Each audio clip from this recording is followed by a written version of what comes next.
The Pop Garage Racer, those who watched one of our previous videos about the B48 might have noticed a pretty 330 in there. Well, today it's with us, and I was thinking, we often get asked by subscribers and clients, what's the difference between the 328 and the 330, which one is worth getting, and whether it's really worth it. So we've gathered for you our almost drum Sergei Beyko, the 328 and the 330.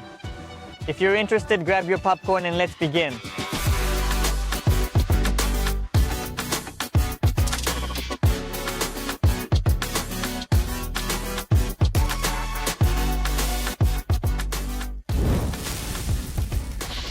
So it's not too sad to look at our half-drum 328. We've brought you an interesting example. Check out this red F30 on an M look, just to make you think a little more about whether it's worth choosing the 328 or the 330, because every car can be individually different in appearance too. Of course, before buying, it's important to consider the price of the car. For many, that's a decisive factor in general. For instance, before the war, F30 328s started at $13,000 or $14,000 in questionable condition. The decent ones were $16,000, $17,000 or $18,000. The 330s started at $19,500, and the really good ones cost $21,000, $22,000 or $23,000. So the difference was around $5,000, $6,000 or $7,000 on average. For many viewers, I think this is already a significant amount to consider whether a 330 is even necessary, because if you're buying for, say, $13,000 or $14,000, then $7,000 is 50% of the budget. So is it worth putting in 50% more for the car to get to? Before we dive into the differences in the construction of these cars, let's go over the obvious and straightforward things. First is the year of production. If the 328 was produced from 2012 to mid-2015 for Europeans, and for Americans it went a bit further, even into 2016 with the 328, then the 330 for Europeans started production with the restyling, and the restyling came out in mid-2015, while for Americans it started somewhere around 2017. So on average, the difference in years is about 3 to 4 years. For example, this 330 we have from 2017, and this 328 is from 2013. So on average, there's a 4-year difference between them. This means you're immediately getting a newer car. How much that affects things depends on the specific example. Generally, people just want a fresher car.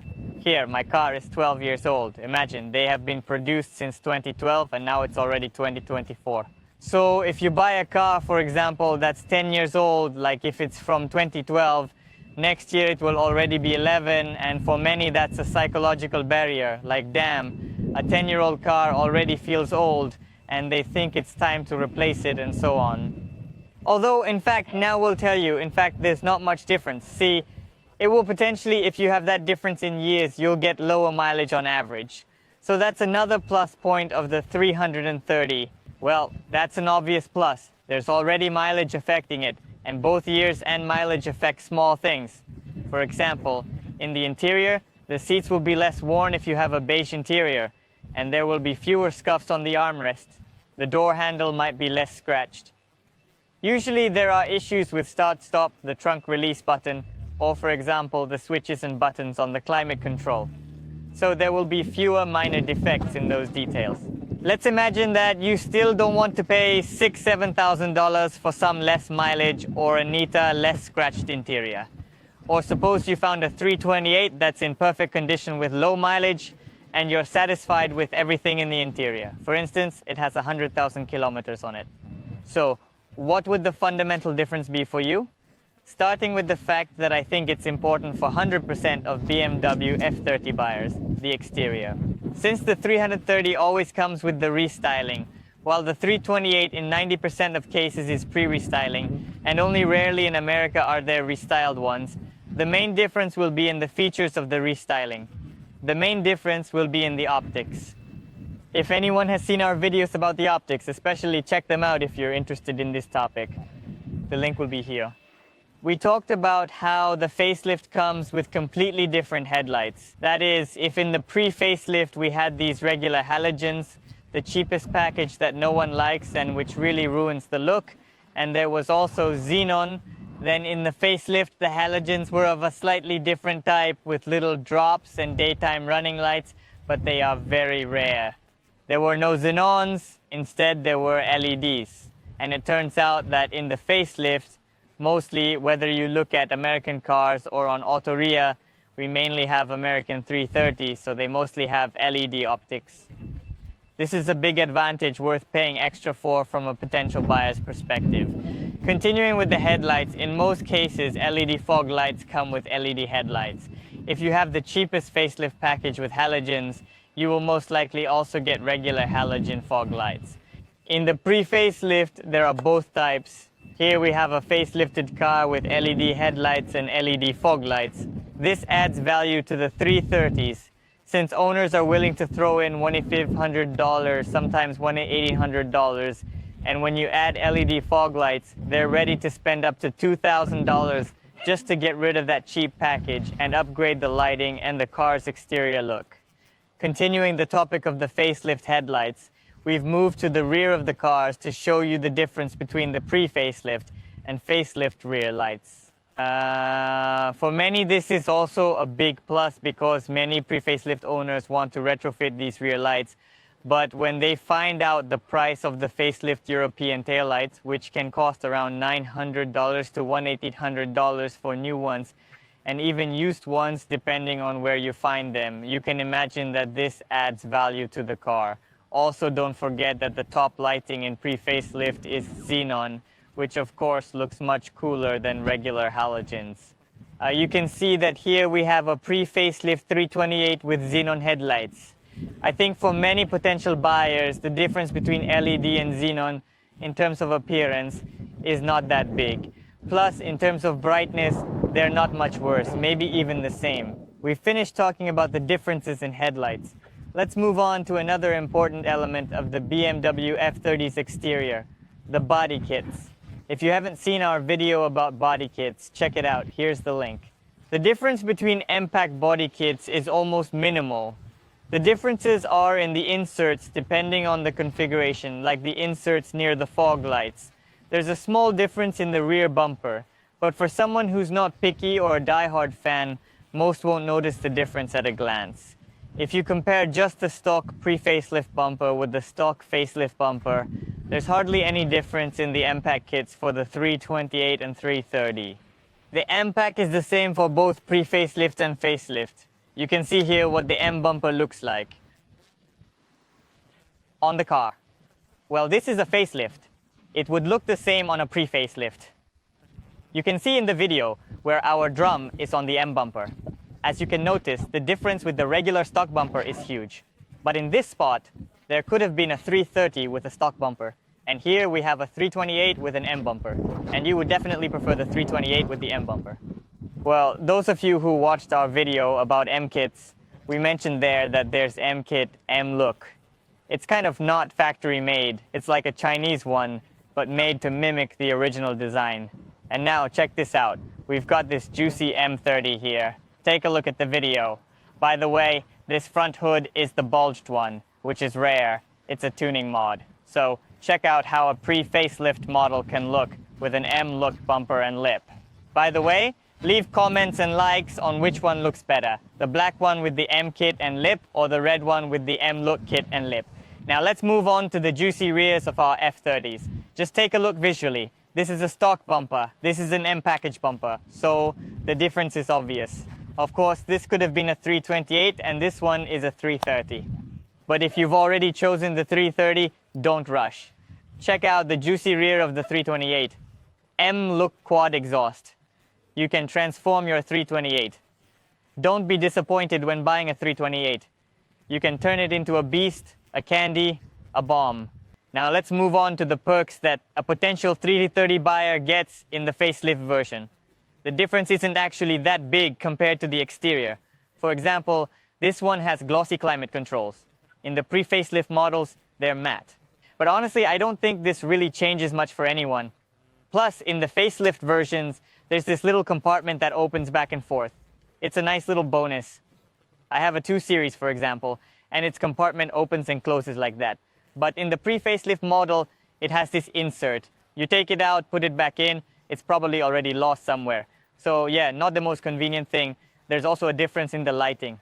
In the pre-facelift, it's usually orange. But here you can choose between 2 colors, white or orange. But it's such a minor thing that I think it's not really worth paying extra for. For those who have the extra light option like ambient light in the facelift version, you can also change the light from white to orange. That's where the minor differences end and the interesting options begin. In the facelift version, if you have the professional multimedia option, then you'll already have the NBT Evo system.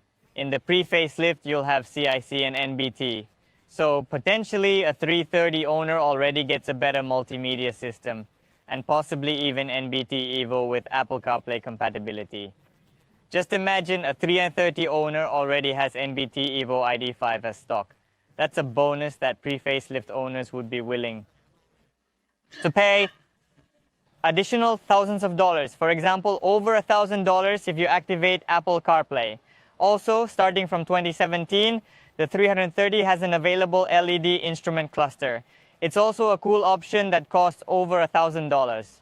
For those who watched our video, check out how we installed the cluster in the pre-facelift model. So if you have one, but I haven't seen any factory facelift cars with an LED cluster, people usually retrofit it. So don't count on having the LED cluster in the facelift F30. There's a 99% chance you won't have it, and it's a 50-50 chance that you'll have the NBT Evo.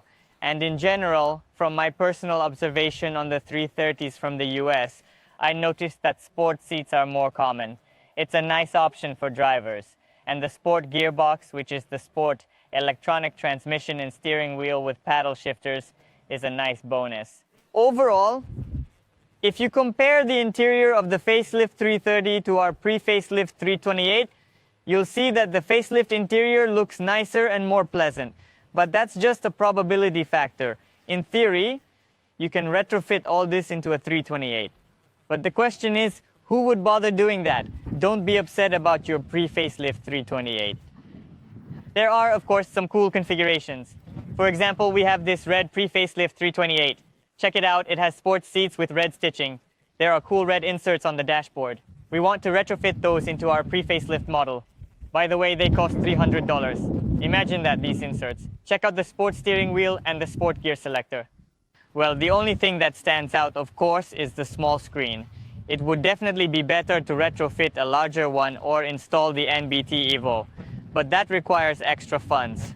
We also found a small difference in the interior between the pre-facelift and facelift versions, but this time it's a plus for the pre-facelift. The pre-facelift models have these door sill covers, and in the facelift models, they're just completely missing. So it might get scratched, but no one will notice and no one even knows about it. Now let's move on to the difference in the technical components. And you might ask, Vadim, why didn't you mention this at the beginning? This is the most interesting part. Well, I wouldn't fully agree with you. Look, at first glance, this might seem like an interesting difference. But if you imagine that you're just a user of an F30 and you don't really care about what engine it has and you just need to drive, then what we've already discussed will be more important to you.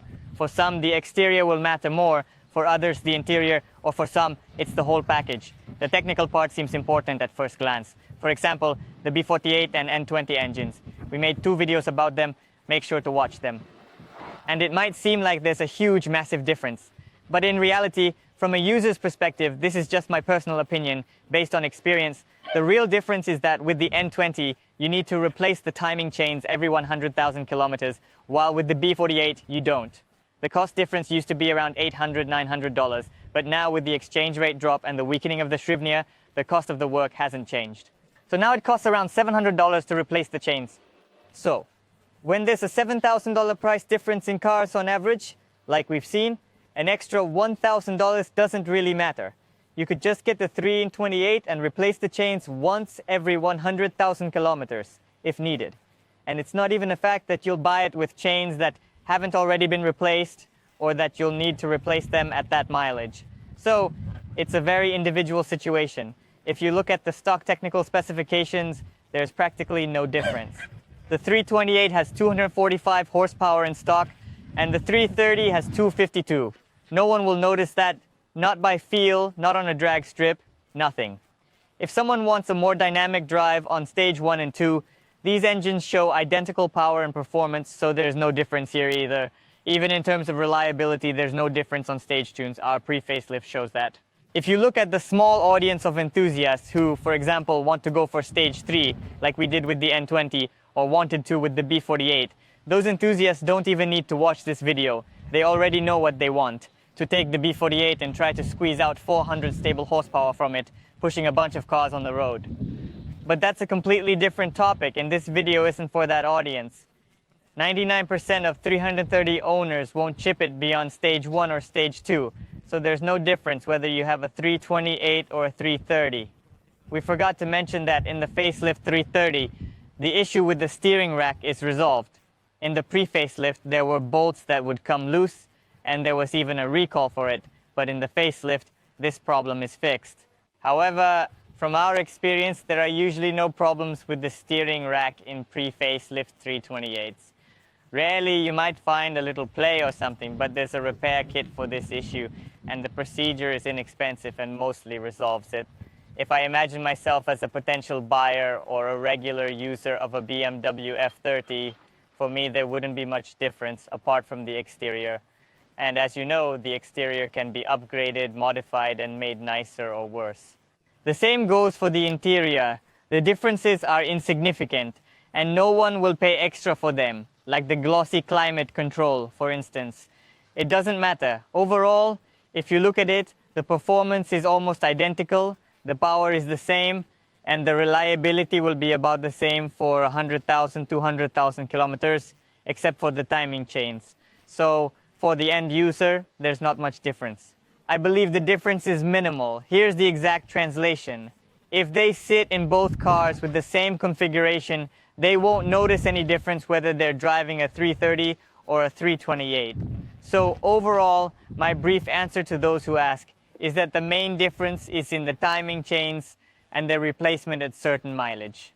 Other than that, you won't notice much. And in terms of configuration, it's mostly psychological for a potential buyer. The lower mileage and newer model year of the car. Plus, there's a higher chance of getting a better configuration in the 330.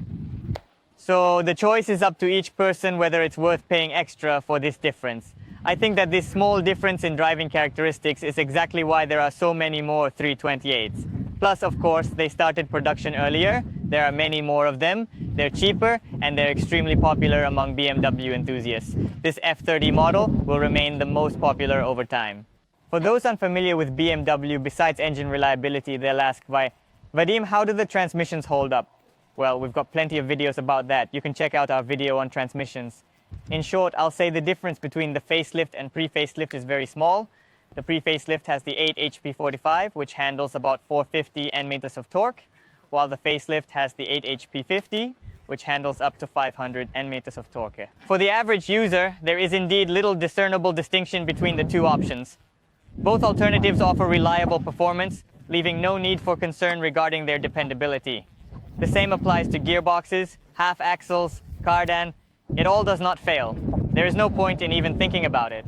Furthermore, I am intrigued to hear your personal preference for the 330 over the 328 and the specific advantages you perceive in it.